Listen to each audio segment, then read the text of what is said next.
கவனிங்க 805 நம்ம முடிச்சிட்டோம். சாம் வந்து ஒரு ஜாபுக்கு அப்ளை பண்ண போறாரு. 810 வரைக்கும் முடிச்சோம். 805 ஓட அன்னைக்கு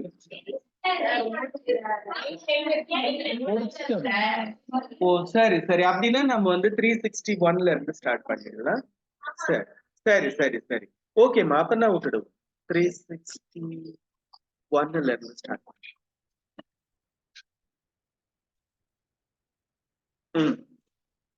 கவனிங்க. இது வந்து பிபிஏக்கான கொஸ்டின்ஸ் இப்ப நம்ம பாத்துருவோம். Priyadarshini, okay, which box group related controls into one visual unit in a rectangle with an optional label? கவனிங்க, அதாவது நமக்கு தேவையான ஆப்ஷன் எல்லாத்தையும் ஒரு லிஸ்ட் மாதிரி போட்டு கொடுக்கறது, ஒரே டப்பாக்குள்ளால போட்டு கொடுக்கிற பாக்ஸ் எதுன்னு கேக்குறாங்க. ஒரு ரெக்டாங்கிளுக்குள்ளால label box, group box, list box, combo box. இதுல என்ன கேட்டீங்கன்னா எல்லா கண்ட்ரோலையும் ஒன்னா சேர்த்து கொடுக்கணும்னு சொல்றாங்க. எல்லா கண்ட்ரோலையும் ஒன்னா சேர்த்து கொடுக்கணும், அதுக்கு பேரு குரூப் பாக்ஸ். எப்படின்னா நம்ம இப்போ ஒரு ஃபார்ம் ஃபில் பண்றோம். முதல்ல வந்து நேம், பர்சனல் டீடைல்ஸ் தரும். அப்புறமா வந்து அகாடமிக் பர்டிகுலர்ஸ், நம்ம வந்து என்ன படிச்சோம், எத்தனை மார்க், அது எல்லாத்தையும் ரிலேட்டடா இருக்கிறது. அப்புறம் அட்ரஸ், இமெயில் ஐடி, அது எல்லாம் ஒரு தனி. அந்த மாதிரி ஒவ்வொரு குரூப்பையும் தனித்தனியா பிரிச்சுட்டு ஒவ்வொன்றுத்துக்குள்ளாலே கொஞ்சம் கொஞ்சம் கண்ட்ரோல்ஸை கொடுக்கறதுக்கு உதவி செய்யறதுக்கு பேரு குரூப் பாக்ஸ்னு பேரு. Group box. இவங்க எல்லாம் தனித்தனி, இவங்க எல்லாம் வந்து குரூப் பண்ண மாட்டாங்க எதையும். குரூப் பாக்ஸ்ன்றது வந்து நிறைய கண்ட்ரோல்ஸ் ஒன்னா சேர்த்து ஒரு குரூப் ஆக்கி நமக்கு தரும். சரியா? குரூப் பாக்ஸ் நடத்தலாமா? அப்போ வந்து நிறைய கண்ட்ரோல்ஸ், கவனிங்க, நிறைய ஐட்டம்ஸ் கிடையாது, கண்ட்ரோல்ஸ். கண்ட்ரோல்னா பட்டன், லேபிள், அப்புறமா வந்து டெக்ஸ்ட் பாக்ஸ், அது மாதிரி. சரியா? அதெல்லாம் ஒன்னா சேர்த்து ஒரே குரூப்பா கொடுக்கறவருக்கு என்ன பேர் சொல்லுங்க? Group box. இன்னொரு தடவை குரூப் பாக்ஸ், இன்னொரு தடவை குரூப் பாக்ஸ். சரி, அடுத்தது which is used to create user interface forms. நாம யூசர் இன்டர்ஃபேஸ் ஃபார்ம்லாம் VBA ல கிரியேட் பண்ணனும்னா என்ன பயன்படுத்துறோம் அப்படின்னு கேக்குறாங்க. என்ன பயன்படுத்துவோம்? இன்னும் நாம யூஸ் பண்ணவே இல்ல VBA. நான் இன்னைக்கு சொன்ன அது ஓபன் ஆகிறதுக்குள்ளேயே நாம முடிச்சிட்டோம். ஆக்சுவலா VBAன்றது இதுல சொல்றாங்க ஆன்சரா. VBA வந்து யூசர் இன்டர்ஃபேஸ் ஃபார்ம்ஸ் கிரியேட் பண்ணுது. ஆனா இதுல விஷயம் என்ன கேட்டீங்கன்னா HTML கிரியேட் பண்ணும், ஜாவா ஸ்கிரிப்ட் கிரியேட் பண்ணும், C கிரியேட் பண்ணும். ஆனா நமக்கு யார் 2 மார்க் போடுவாங்க? VBA தான் போடும். அதனால நம்ம சூஸ் பண்ண வேண்டிய ஆன்சர் என்ன சொல்லுங்க? VBA. ஏன்னா நம்ம இப்பதான் ஜாவா ஸ்கிரிப்ட்ல ஃபார்ம் கிரியேட் பண்ணிட்டு வரோம். HTML ஜாவா ஸ்கிரிப்ட்ல நம்ம பண்ணிட்டு வரோம். தெரியுதா? இருந்தாலும் அபத்தமான பொய்யா இருந்தாலும் 2 மார்க் கொடுக்கறவங்க யாரோ அவங்களுக்கு தான் நம்ம பதில் சொல்லணும். VBA அதுதான் கரெக்ட். ஓகேவா? சரி, இப்ப எது வழியா நம்ம ஃபார்ம் கிரியேட் பண்ணலாம் சொல்லுங்க? VBA. சரியா? எது வழியா ஃபார்ம் கிரியேட் பண்ணலாம்? VBA. இன்னொரு தடவை VBA. அடுத்தது where does Excel come in object hierarchy of VBA? அதாவது VBAன்றது என்ன கேட்டீங்கன்னா எக்ஸலுக்குள்ளால, எக்ஸல்ல போனா நமக்கு ஒரு ரோ காலம் இருக்கிற மாதிரி டேபிள் தானே வருது. அதுல அந்த டேபிளுக்கு அப்புறமா Alt F11 அழுத்தினோம்னா கிடைக்கிற அந்த ப்ரோக்ராமிங் என்விரான்மெண்ட் தான் Visual Basic for application, VBA அப்படின்னு சொல்றோம். சரியா?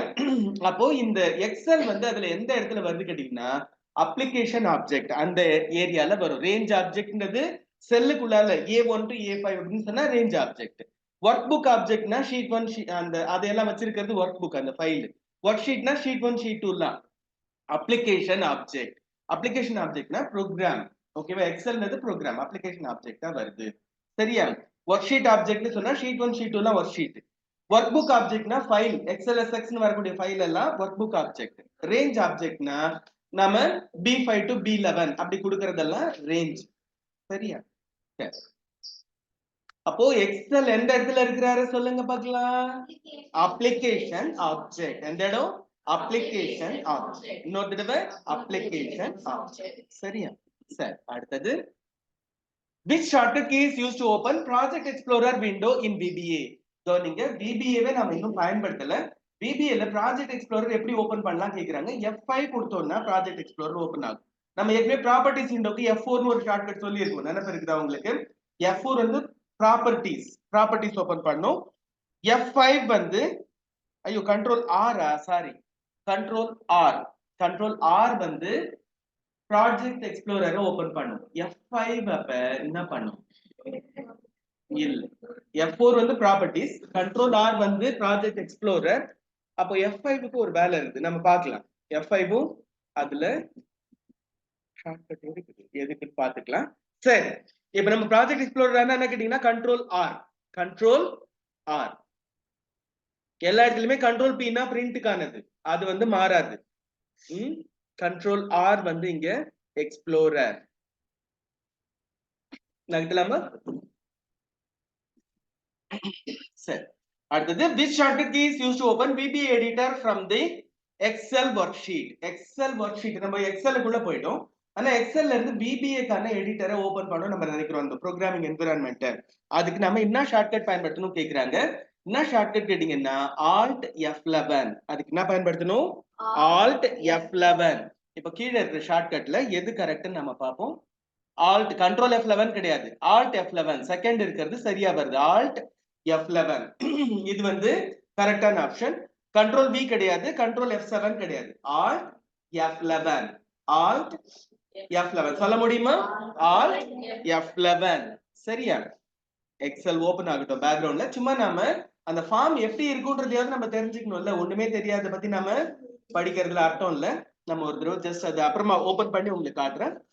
Alt F11. அடுத்தது what is the full form of IDE? IDE ன்னு சொன்னா இன்டகிரேட்டட் டெவலப்மெண்ட் என்விரான்மெண்ட். IDE ன்னு சொன்னா என்ன கேளுங்க?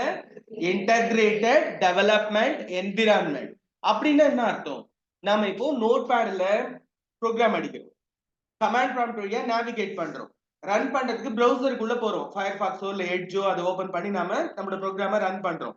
ஆனா இப்படி தனித்தனியா ஒரே ப்ரோக்ராம் ரன் பண்றதுக்கு தனித்தனி டூல்ஸ் நம்ம யூஸ் பண்ண வேண்டியது இருக்குது இல்லையா? அப்படி இல்லாம டைப் பண்றது, ரன் பண்றது, ரிசல்ட் எடுக்கிறது எல்லாம் ஒரே இடத்துல நடந்ததுன்னா அதுக்கு என்ன பேரு கேட்டீங்கன்னா ஐடி, டீபக் பண்றது. நம்ம இப்ப தப்பு வந்து என்ன பண்றோம்? கண்ட்ரோல் ஷிஃப்ட் ஐ கொடுத்துட்டோ இல்லைன்னா கண்ட்ரோல் ஷிஃப்ட் கே கொடுத்துட்டு அப்படி இல்லைன்னா F12 கொடுத்துட்டு போயிட்டு எங்க எரர் இருக்குன்னு கண்டுபிடிச்சு அதெல்லாம் சரி பண்றோம் இல்லையா? டீபக்கிங், அதுக்கு பேரு டீபக்கிங். இந்த டீபக்கிங் பண்றதுக்கும் ஐடிஏ உதவி செஞ்சிடும் நமக்கு. அப்போ இந்த எல்லாத்தையும் செய்யறதுக்கு நமக்கு ஹெல்ப் பண்றவருக்கு என்ன பேருனா இன்டகிரேட்டட் டெவலப்மெண்ட் என்விரான்மெண்ட். எலமெண்ட்னு இருக்கிறது கிடையாது, இன்டர்னல்னு ஆரம்பிக்கிறதும் கிடையாது. இன்டகிரேட்டட் டெவலப்மெண்ட் என்விரான்மெண்ட் அப்படின்றது சரி. Integrated development environment. ரிப்பீட் பண்ண முடியுமா? Integrated development environment. இன்னொரு தடவை இன்டகிரேட்டட் டெவலப்மெண்ட் என்விரான்மெண்ட். இன்னொரு தடவை இன்டகிரேட்டட் டெவலப்மெண்ட் என்விரான்மெண்ட். சரி, எழுதியாச்சா?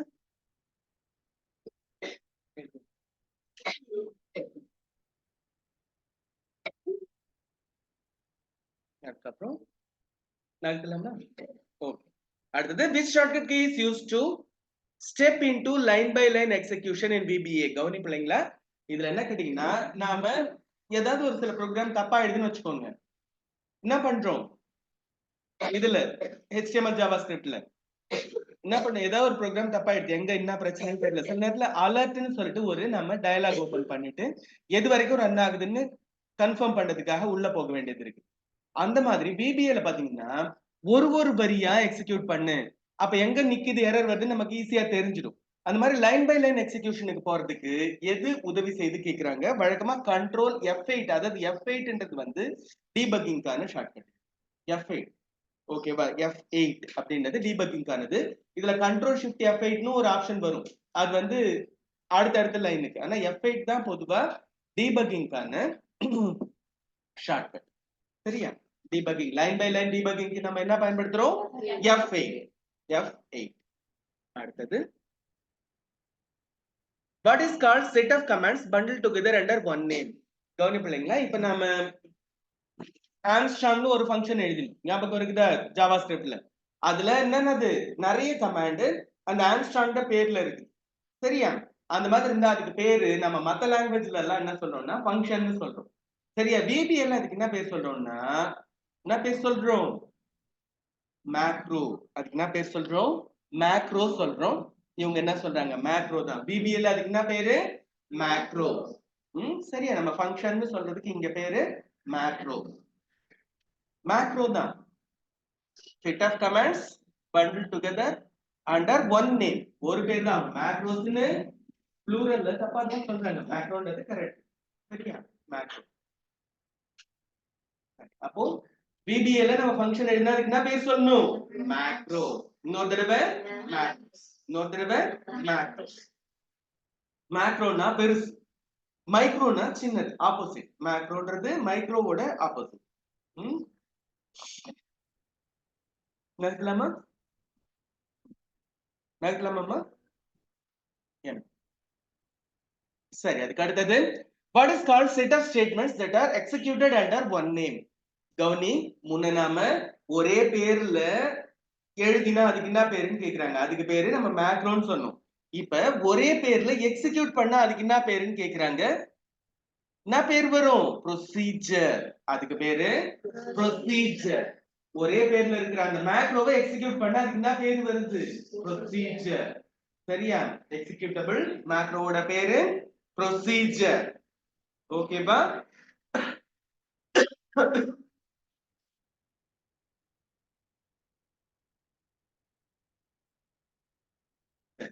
அப்போ ஒரு நிறைய கமாண்ட ஒரே பேர்ல எக்ஸிக்யூட் பண்ணனும்னா, ஒரு பேரை கொடுத்தா ஒரு நிறைய கமாண்ட் ரன் ஆகும்னா அதுக்கு என்ன பேர் சொல்லுங்க? ப்ரொசீஜர். இன்னொரு தடவை ப்ரொசீஜர். இன்னொரு தடவை ப்ரொசீஜர். கமலினி சொல்லு பார்க்கலாம், என்ன பேர் அதுக்கு? நியாயமே இல்ல கமலினி. சரி, last command. which one is attributes of an object in VBA? VBA ல attribute என்ன கேட்டீங்கன்னா ப்ராப்பர்ட்டிஸ்னு சொல்றாங்க. சரியா? அந்த மாதிரி ப்ராப்பர்ட்டியா வரக்கூடியது எது எது அப்படின்னு கேக்குறாங்க. கீழே வரல எதுன்னு பார்க்கலாம். Procedure, event, macro, properties. அட்ரிபியூட்டுக்கு இன்னொரு பேர் தான் ப்ராப்பர்ட்டிஸ். அட்ரிபியூட்னாலும் ப்ராப்பர்ட்டினாலும் ஒண்ணுதான். சரியா? ப்ரொசீஜர்ன்றது எக்ஸிக்யூட் பண்ண முடிஞ்சது. இவெண்ட்னா நம்ம மவுஸ் கிளிக் பண்றது, கீபோர்டு பிரஸ் பண்றது, அதெல்லாம் இவெண்ட்ல சேரும். மேக்ரோன்றது நம்ம எழுதக்கூடிய செட் ஆஃப் கமாண்ட்ஸ். ப்ராப்பர்ட்டின்றது தான் ஆப்ஜெக்டோடைய பண்புகளை சொல்லுது. சரியா? நாம 370 வரைக்கும் வந்திருக்கோம். இப்ப நான் டெஸ்ட் ஓபன் பண்றேன், நீங்க டெஸ்டோட போடுறேன். அது ஒரு செகண்ட்மா. 359 போட்டாதான் 360 வரும். which button has 3 states in VBA? Option button. Drop down listing பண்ணுங்க. அது வந்து 59 ஓட ஆப்ஷன்ல அதான். ஆனா ஆப்ஷன் இதுதான் கரெக்ட் ஆன்சர். ஆனா நம்ம அப்பயே அது சரியில்லைன்றதையும் சொல்லி இருப்பேன். ஏன்னா தப்பா வருது, இருந்தாலும் 2 மார்க் எது சொல்லுதோ அதுதான் சொல்லிடுவேன் அப்படின்னு சொல்லிட்டு இருப்பேன். ஆனா ஆப்ஷன் பட்டன்றது நம்ம அந்த சர்க்கிள் ஷேப்ல வருது இல்லையா, அதுதான் வந்து 3 ஸ்டேட் இருக்கு. அதுல கேட்டீங்கன்னா நல்லுன்னு ஒரு ஸ்டேட், ட்ரூன்னு ஒண்ணு, ஃபால்ஸ்னு ஒண்ணு, 3 விதமான ஸ்டேட் இருக்கிறது ஆப்ஷன் பட்டன். நம்ம கூட டெஸ்ட்ல சொல்லி இருப்பேன். டெஸ்ட்ல 4 பட்டன்ல எதுவுமே பிரஸ் பண்ணாம இருக்கிறது இனிஷியல் நல் ஸ்டேட். அதுல ஏதாவது ஒண்ணு பிரஸ் பண்ணிட்டா அது மட்டும் ட்ரூ ஆகும், மீதி எல்லாம் ஃபால்ஸ் ஆயிடும். 3 ஸ்டேட் இருக்கிறதுக்கு பேரு நல், ட்ரூ, ஃபால்ஸ். 3 இருக்கிறது ஆப்ஷன் பட்டன். அந்த சர்க்கிள் ஷேப்ல இருக்கிற பட்டனுக்கு பேரு. அங்க ஆப்ஷன் பட்டன், நார்மலா அதுக்கு ரேடியோ பட்டன் பேரு. சரிங்கம்மா, பரவாயில்ல, நீங்க இது கண்டுபிடிச்சு சொல்லிட்டீங்க. அன்னைக்கு ஏன் அது போல லிஸ்ட் அது எல்லாம் இந்த லோட் ஆகும் போது ஏதாவது ப்ராப்ளம் ஆகி வருது.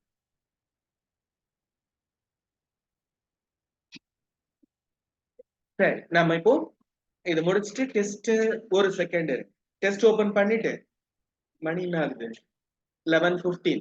நான் உங்களை 11:20க்கு அனுப்புறேன். அதுக்குள்ளால எனக்கு 1 நிமிஷம் டைம் இருந்தா நான் உங்களுக்கு VBA ஓபன் பண்ணி ஜஸ்ட் எப்படி இருக்குன்றத காட்டுறேன். சரியா? 1 நிமிஷம் 2 நிமிஷம் போதுமா இருந்ததுக்கு ஜஸ்ட் எப்படி அந்த என்விரான்மெண்ட் இருக்கும். நம்ம இவ்வளவு நேரம் அதை பத்தி தான் படிக்கிறோம். அது என்னன்னே தெரியாம அதை பத்தி படிக்கிறதுல அர்த்தம் இல்லை. அதனால சும்மா ஒரு வார்த்தை மட்டும் நம்ம அதை பத்தி தெரிஞ்சுக்கணும். Upload test data.